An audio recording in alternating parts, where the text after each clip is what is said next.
Yeah, it's been a while since we've had this man back on the program. So happy to have him join us from his home studio in Southern California.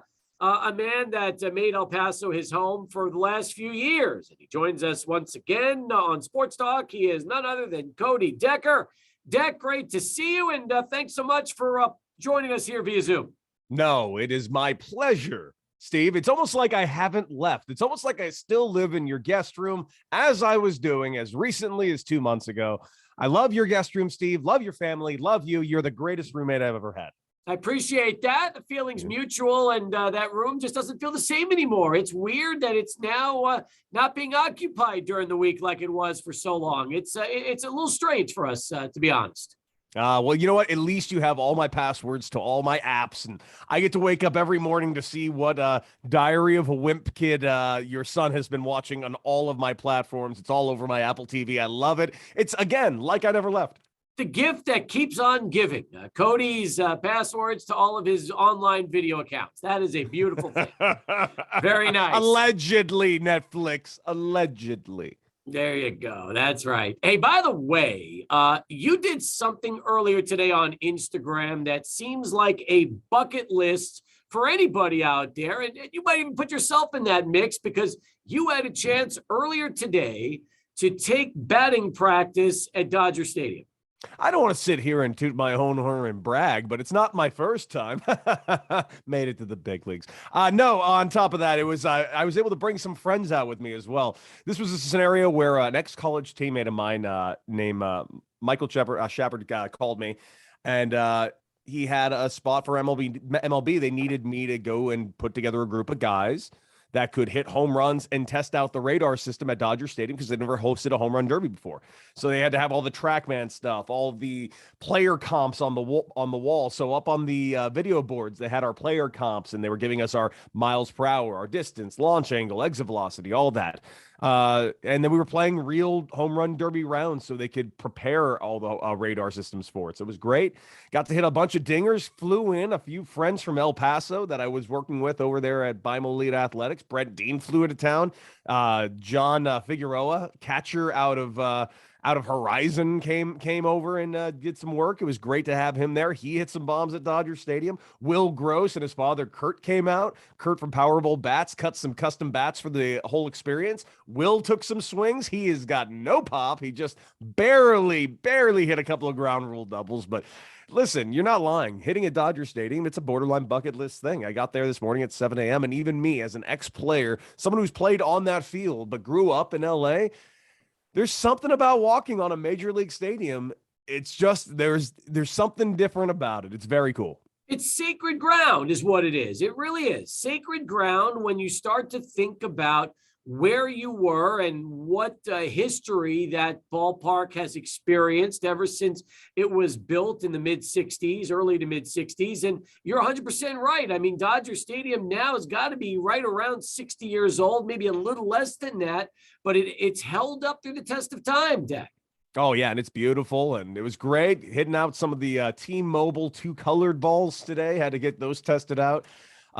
Mostly hitting off of normal batting practice baseballs, kind of an older batch of baseballs. So some of these balls weren't traveling quite the distance you would have wanted, but it was really nice when we got to hit those magenta T-Mobile balls. Fresh, really tight home run derby balls. Yeah, let's just say I mishit one far, and then the next ball was a normal regular baseball, and I absolutely annihilated it, and it went maybe 2 rows over the left center field wall. How many home runs did you end up hitting in the mock home run derby competition today? I did 3 rounds total, so I probably hit about maybe 15 home runs. And here's what the thing is: we did them live, so you got to understand. It goes 2 minutes straight. Timer starts. We didn't even do the 30-second break in between. They just needed to test the radar. So it was 2 minutes straight, rapid fire. At first minute, you are gassed by the time you get to the end of that first minute. So you got to kind of find a rhythm. And that's the other thing. The pitching side of it is a rhythm as well, because the time is a clock. You don't really get a chance to get out. You have to swing at the pitches that are thrown to you. And if the pitches are not thrown in the zone, Kirk Gross threw me the second round for the 30-second tiebreaker round. And, I had to take some pitches, And those 3 pitches cost me 10 seconds, understandably so. So it's a unique experience, not only for the hitter, but the pitcher as well. Well, you chronicled this up on your Instagram account, and a lot of that video is still there for people to check that out if they haven't done so already, and they should, because it is very cool. And it sounds to me that this will not be a regular thing for you. This was more of a one-off because of the circumstances surrounding it. And yet, for those lucky few that got to join you, it's probably a memory that they'll keep with them for the rest of their lives. Well, the good news is it's not a one-off for me. I get to do this again next month as well to help them prepare for the Home Run Derby a little bit closer to it. Can I come? Can I join you? You know what? Yes, you could. Steve, I will have you come out and join me, because here's the thing. It's going to get a little bit closer, because it wasn't just Major League Baseball that was there. ESPN, of course, was there. They were testing out new cameras, high frame rate cameras. There's a great video of me with a 500 rate per second camera of me hitting a home run to left field, and the visual is just stunning. So I'm looking very forward to posting that both on Instagram and Twitter later today as well. That sounds amazing, Cody. It really does. So I thought this would be just a one-off thing for you. So you get to come back and do it again before they host the All-Star game.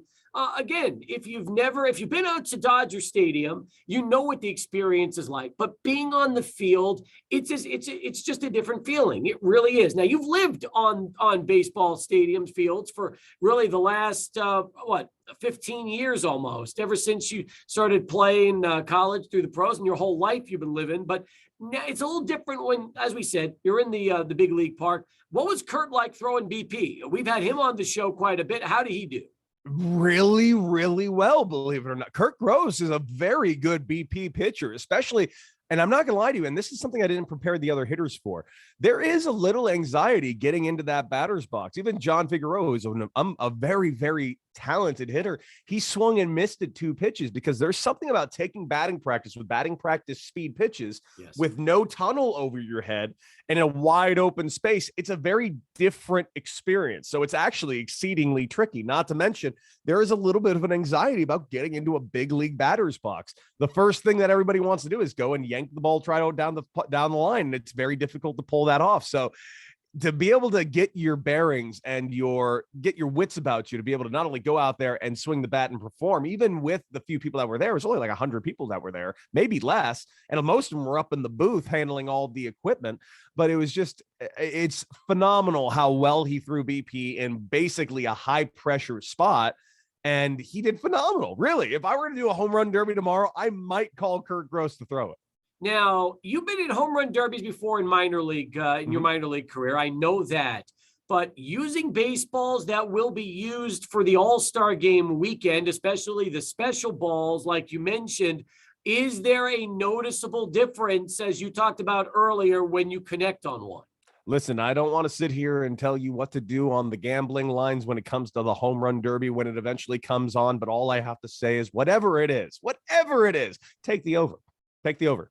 I don't care what it is. 1 million home runs, over. Take the over. I mishit a ball 430 feet and then obliterated a regular baseball 379 feet. I can't stress this enough. Take the over. So many home runs are going to be hitting the home run derby. And also Peter Alonso is going to win it. Did you keep one of the special balls as a souvenir from today? I did. Of course I did. Got to get my hands on one of them T-Mobile two-tone balls. And by the way, that's the other tricky thing about it. Yeah, those balls are a little bit tighter, maybe a little juiced. It's home run derby. The ball's, it's a level playing field for everyone. I don't care if the ball's juiced or dead, as long as they're all using the same ball. But what's amazing about this ball is because it is two-toned. It's, you know how a baseball is when it's stitched together. It's 2 pieces of leather in the type of figure 8 shape it's in, tied together. Well, one of these is pink, the other one is white. Seeing a pink and white ball thrown at you is almost unnerving, because you're only seeing 50% of the baseball and it's spinning in a certain way that it honestly looks like you're swinging at an off-speed pitch based on the spin. So that takes a kind of a second to do. But if you make contact with that ball, it will go 1 million feet. I love it. And by the way, it used to be gold and white, right? So they've changed it now. Is this going to be the first year it's pink and white? I think they did it pink the other year, when T-Mobile really started coming in, I believe, but don't quote me on that. I have to go back and look at that. But It's tricky, man. It's a little interesting, but is it cool? It's very cool. That is phenomenal. All right. And by the way, did you win today? Did you win the mock home run derby? We weren't really playing for real, but the answer is yes. I'm the only guy that was really hitting several home runs. Brent Dean of Bible Elite Athletics, he hit a few homers. Figueroa hit a few homers. But for the most part, yeah, it was pretty much me hitting bombs. 15 bombs is like, I'm not really counting, but I jacked 15 out and I hit one 430. Well, I will tell you this. I took a couple of swings that were off the bat and I went like, that's gone. And I looked to left and they were caught at the warning track going like, that ball's a little mushy then because that ball's gone. I know what it feels like to click a ball. What was your peak exit velocity on one of your shots? I do not know. I know in the first round, my highest one was 103.6. Second round, I probably got one a little bit better. Probably the third round, I probably hit my hardest ball, but I don't know. Probably around 105. My highest exit velo when I was playing that I know of was 114. I don't remember who I was facing. It was a guy throwing 101, I believe. And anytime you get an exit velo over 91 can go over out of most ballparks at certain trajectories. But yeah, if you get a ball 100 off the bat, it's gone. It's as long as you get it in the air.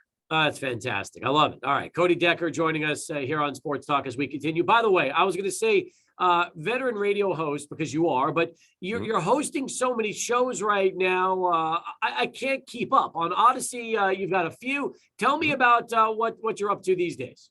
Okay, so let's go through the list for Odyssey. Of course, I have a podcast called Big Time Baseball. I do that with John Heyman of MLB Network and Tony Gwynn Jr., former San Diego Padre and Milwaukee Brewer and Los Angeles Dodger. We do that show once a week every Monday. Sometimes it's me and Tony. Sometimes it's me and John. Sometimes it's all three of us. That's just how we've been going on this rotation, but it's a great time. We go in depth into baseball, into the weeks of baseball. And then, of course, baseball has gotten really heavily entrenched into sports gambling along with every other sport. So I have multiple shows on the BetQL network. One, I have another podcast called the BetMGM MLB podcast powered by BetQL. That is also for MLB Network. It's a lot of fun. That one I do for BetMGM with Ryan Horvat, where we break down the lines of all the matchups of the week coming up and the weekend coming up. That comes out every Monday and every Friday. Not to mention on the BetQL network, you can catch me on Bet for the Cycle, which is a live show every Saturday, 4 hours live, where we watch and do live listen-ins, almost Mystery Science 3000 style, of every Major League Baseball game. We go over live gambling lines. We have an absolute blast. It's really just two dudes who love baseball more than anything talking about the gambling lines in the game live as we speak. And of course, my show on 670 The Score in Chicago, Down the Line with Cody Decker, brought to you by Circuit Resort and Casino. That is on as the Cubs pregame show. I think I got another 60 episodes of that this season. And you can catch me on MLB Network all the time on Pregame Spread and Better's Eye. And of course, you can catch me on the Bally's Network. You can catch me on Live on the Line every week as well. That's also nationwide. So make sure you check me out. I'm all over TV now. This face, you get this face along with this voice. You lucky, lucky devils, you. You know what's amazing to me? I still can't believe how many gambling shows you're doing. It just goes to show you how big sports betting has become these last few years. It's amazing what it's actually bringing to the game and how it's bringing in certain fans and how it's, it's funny because there's a lot of games and a lot of teams out there that you simply do not care about. Reds, Pirates immediately come to mind. The Detroit Tigers being a huge waste of all of our air at the moment. But because of the gambling lines, every one of these games absolutely has interest, total base lines, not to mention a ton of props, pitcher props. I mean, there's just every single game has some intrigue and interest as long as you know where to look. Not to mention, I don't want to sit here and toot my own horn again, but toot, because I am like 87% this year. I'm crushing my home run props. Home run props is actually gambling. If you know what a home run prop is, it's basically you're just guessing on who's going to hit a home run that night. You can make any assumption you want, break down any numbers you want, but it's lofty at best. I have been crushing. If you look on Twitter and Instagram, I do BetMGM home run picks 4 days a week. It's Thursday, Friday, Saturday, and Sunday. And I think I have been over 60% on those. Man, I'm good. Are you at least profiting on yourself?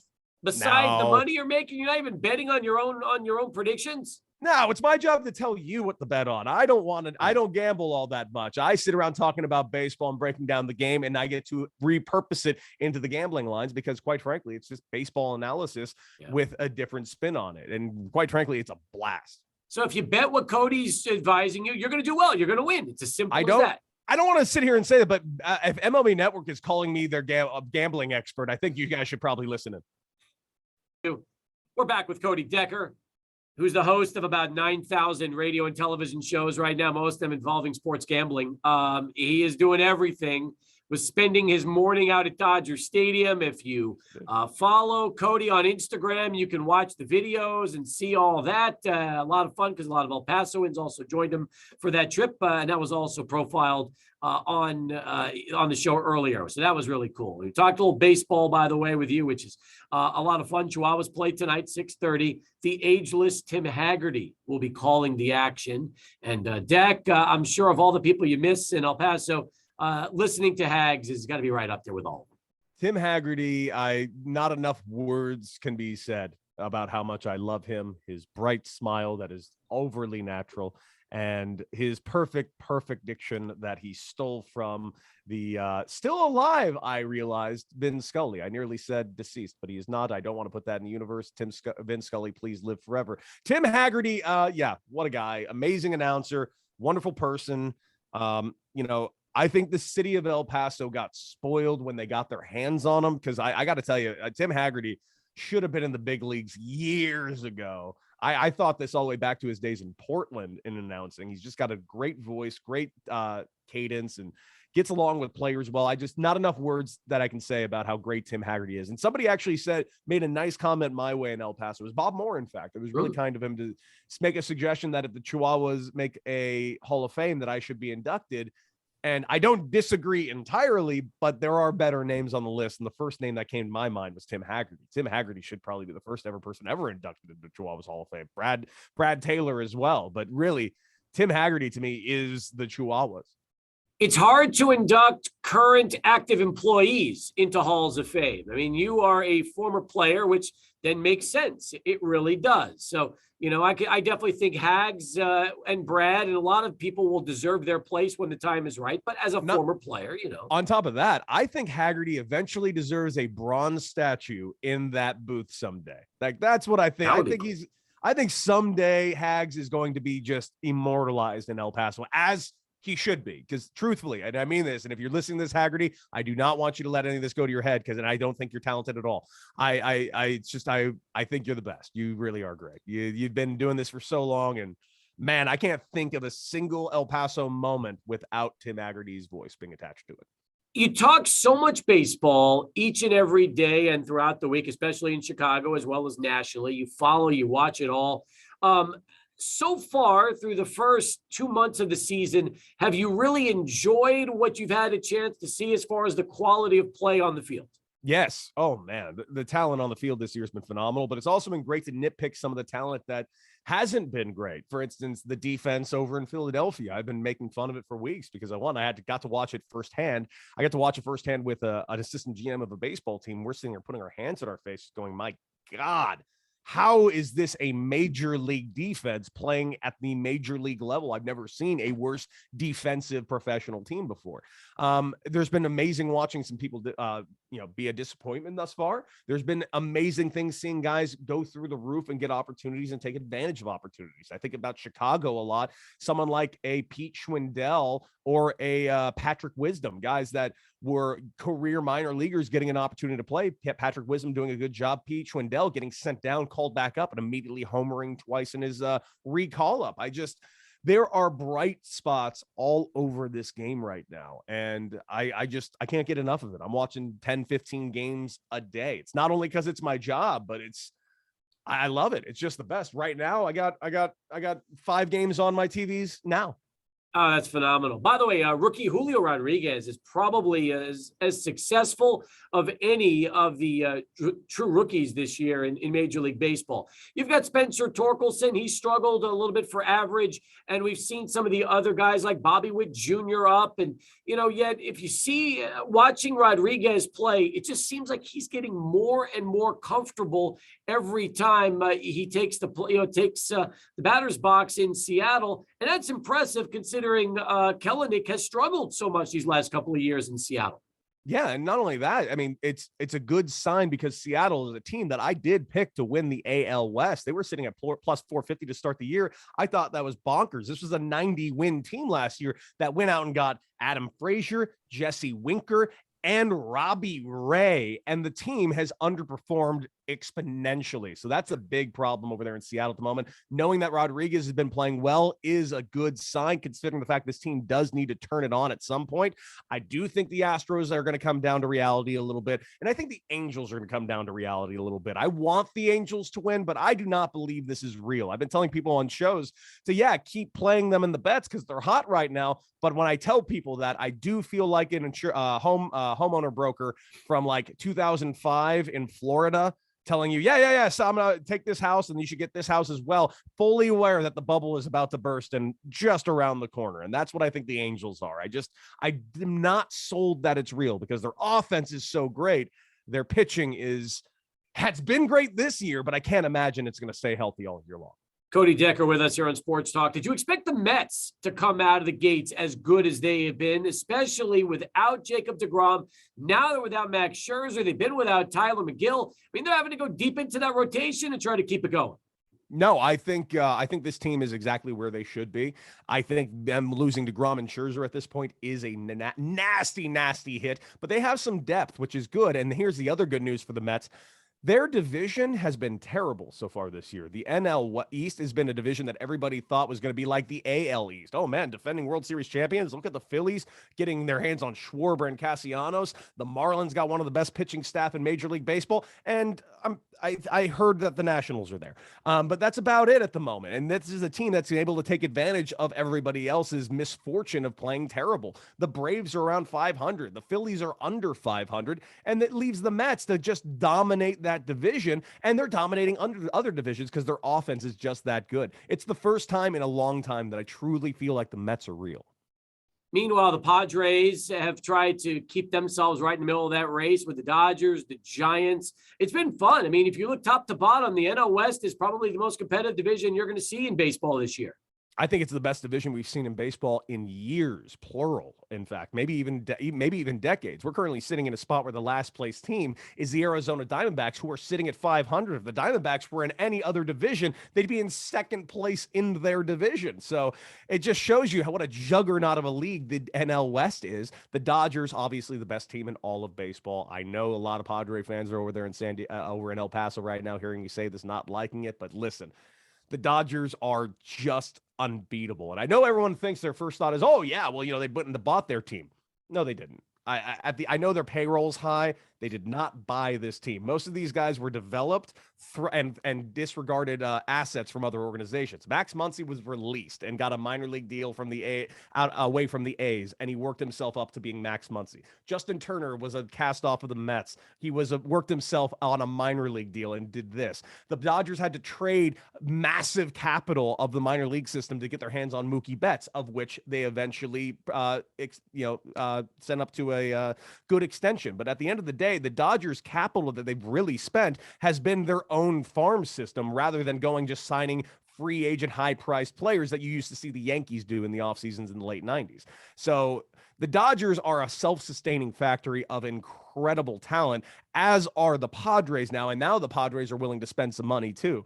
I think the Padres are going to be right there neck to neck, just underneath the Dodgers all season long. I think the Dodgers are going to win this division by 5 games. I think the Dodgers, and the Giants are all going to make the playoffs this year. These 3 teams are unbelievably good. Cody Decker with us here on Sports Talk. You're a regular in Chicago. Thoughts on the Cubs and the White Sox after the first couple months? Cubs obviously are a disaster. There's just no excuse for an organization that makes that much money. And I cannot stress this enough. Their IP, the Chicago Cubs IP, makes second or third most money in all of professional baseball. They're right up there with the Dodgers, Red Sox, and Yankees. This is an organization that has an ungodly amount of money. So to know that their payroll is right around the center of Major League Baseball is a problem. And it's hard pill to swallow for everybody on the north side of Chicago, hearing that their team owner is out there getting ready to buy Chelsea Football Club while they're sitting there with a payroll right around the middle of all of the National League. That's a problem. As for the Southsiders, I love the White Sox. Even though they've off to a bad start at the start of the year, they're right above 500, but they're They're in a bad division. This team should win 95 plus games. They have the best pitching staff, arguably, in the American League, even though they're hurt at the moment, not having Lance Lynn. But Lucas Giolito's back. Dylan Cease has been the strikeout prop king of all of Major League Baseball. Their bullpen, Kendall Graveman, Joe Kelly, Liam Hendricks, that is as good as it gets. Not to mention, what's the young kid? Kopech went ahead into the ninth inning, nearly threw a perfect game against the Yankees in the Bronx. This team is really, really good, and they haven't even started to play good yet. I would put everything I got on the White Sox. I think that team's going to win the pennant in the AL. Quickly take on the whole incident between Donaldson and Tim Anderson. Donaldson is a douche. Okay, that sums it up. There's a reason the guy plays on a new team every single year. The guy is an unbelievably talented guy, and I want you all to ask yourselves, have you ever had an inside joke with somebody you do not get along with and had a fist fight with 7 days prior on a field? No. Josh Donaldson is a douche. Tim Anderson is the best player, awesome in the world. I love him to death. Go Tim Anderson. Again, Donaldson douche. Have a great day. Cody Decker with us here on Sports Talk. All right, your team, the Vegas Raiders, have given Colin Kaepernick a tryout, and a lot of people believe that the Raiders will sign him, that they'd be crazy not to sign him. As a diehard Raiders fan, your take on the whole Colin Kaepernick situation? If he can help the team win, yeah, come on. I don't care. I will take anything that will help this team win in the AFC West. Now, do you see who's in that league? I don't care if Derek Carr's a top 10 quarterback. Unfortunately, Derek Carr, despite being a top 10 quarterback, is only top 4 in his own division. My God. Yeah, any help we can get. Can Kaepernick be a receiver? Great. Go be a receiver. Can he be a tight end? Could he fill in and be QB2 every once in a while? Do whatever. I don't care. Sign him. It's going to be awesome and it'll get headlines. Do it. Do it. Do it. Do it. And if there's ever a team that would do it, you know it's a guy who's related to Al Davis. He's going to do it.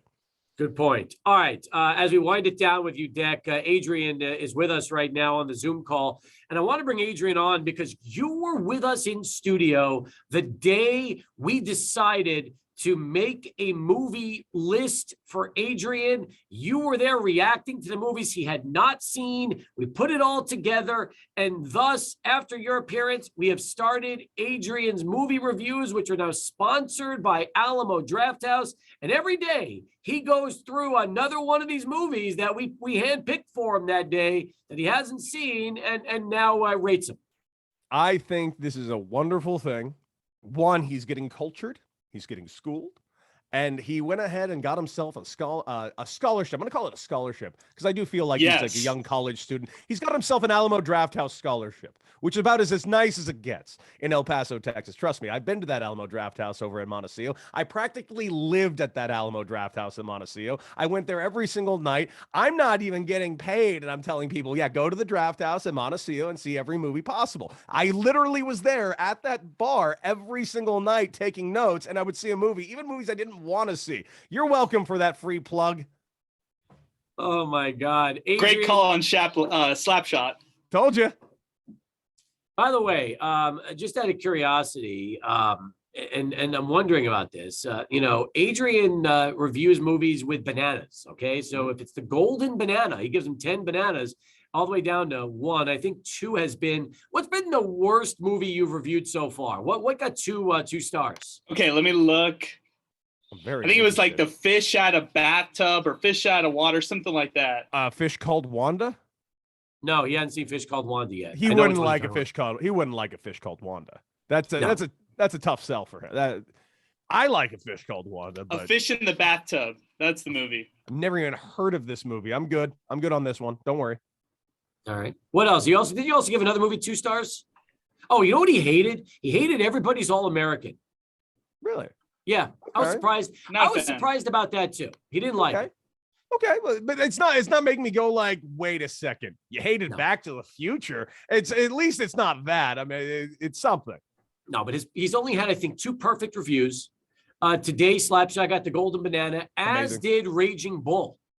Wow. See, I wasn't expecting Raging Bull to get your golden banana. I would expect you to give him that an 8 or a 9, but not bad. I definitely agree on the Slapshot golden banana. That deserves, if anything, this award should be renamed the Slapshot Award.